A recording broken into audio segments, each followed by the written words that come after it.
আসসালামু আলাইকুম। কেমন আছেন সকলডি? আশা করতেছি সবাই খুব ভালো আছেন। মই আপনাকে দোয়া একসার ভালো আছি। সকালবেলা উঠতে দিয়ে এখন বাজার দিয়ে কচু লই আইছে। কচুখান পাইয়েই পোলাডায় হেইলেই টানিবেনি শুরু করছে। এত কইমন তো রাত পা চুলকাই বেডলেই টানিবেনি হরিস না। ও হেডলেই খেলতেই আছে। যাই হোক কচু দেখেই তো খিদ্দের আনমো হেই চিন্তা মাথার মধ্যে ঢুকছে। ফ্রিজ খান পুরা আতাইয়াও কোথাও একখান ইলিশ মাছ বা ইলিশ মাছের মাথা পাইলাম না। হ্যাঁ যদি পাইতাম হেড দিয়ে কচু আন রাঁধলাম ভাল লাগবে। এখন পাইছি কতটি চিংড়ি মাছ হেই দিয়ে রাঁধে থম।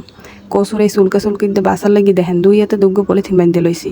পলিথিন বানলে কচুর রস হাতে লাগবেও না আর হাতও চুলকাইবে না। আপনারা এই বুদ্ধি হ্যান কামে লাগাইতে পারেন, হেলে আপনাকেও হাত চুলকাইবে না। আমি তো সবসময় এই করি।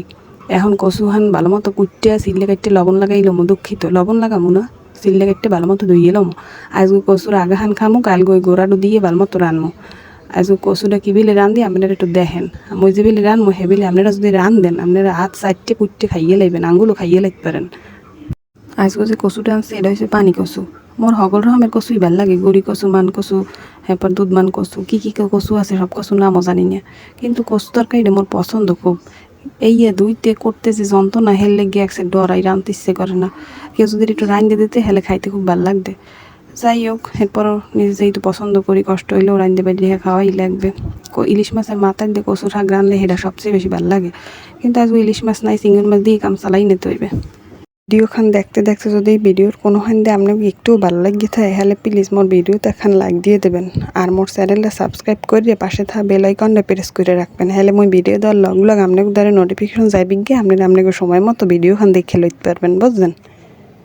দেখেন আপনাগুলো পেশাল পড়তে পড়তে মোর কচু কটা হয়ে গেছে। কচুখান কতখানি হয়েছে দেখছেন, কিন্তু এ যখন রানমো তখন হয়ে যাবে নিচ্ছুয়ানি। আর এই দেখেন গোড়াডু, এই গোড়াডুর দিয়ে মুই কালগো তরকারি দিয়ে খামো। কচুটা ভালো মতো ধুইয়ে সেদ্ধ করতে বয় দিছি। কচুর দিয়ে কিন্তু অনেকখানি পানি বেরিয়ে বুঝছেন। এই পানি বুঝি হালান, এই পানিতে কিন্তু বেমালা ভিটামিন আছে। মুই কিন্তু হালাই না, আপনারাও বলেও হালাইবেন না। এখন কচু রান্দার লাগিয়ে চুলে তেল দিয়ে কড়াইতে, এরপরে এর মধ্যে শুকনো মরিচ আর তেজপাতা ফোড়ন দিয়ে এর মধ্যে পেঁয়াজ কুচি বেশি করে দিয়ে দিছি। এখন এই পেঁয়াজ কুচিটা সুন্দর মতো বাজছে, এর মধ্যে সুন্দর মতো রসুন বাটা দিয়ে ভালো মতো নাড়াচাড়া দিয়ে এর মধ্যে দিয়ে দিছি কখন নারকেল বাটা। নারকেল বাটা দিয়ে কচুর এনে খাই দেখেন কি মজা লাগে। সেই পর দিছি হলুদ গুঁড়া, মরিচের গুঁড়া।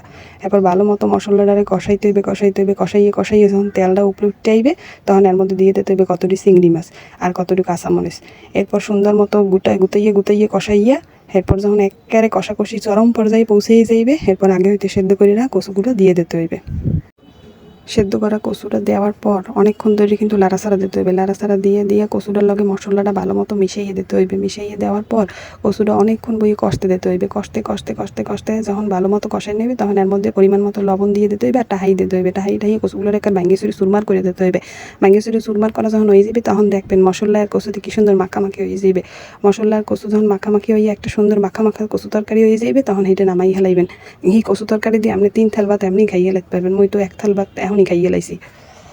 মোর পোলাখানে আবার এই কচু তরকারি খাইতে চায় না, এগুলো গিয়ে আবার একটু চিংড়ি মাছ বনতে লইছি আর একটু ডাইল রাঁধতে লইছি, বুঝছেন? আজকের ভিডিও এই পর্যন্তই। আর এই আমার কচু তরকারি ফাইনাল লুক। আপনারা সবাই ভালো থাকেন। আল্লাহ হাফেজ, আসসালামু আলাইকুম।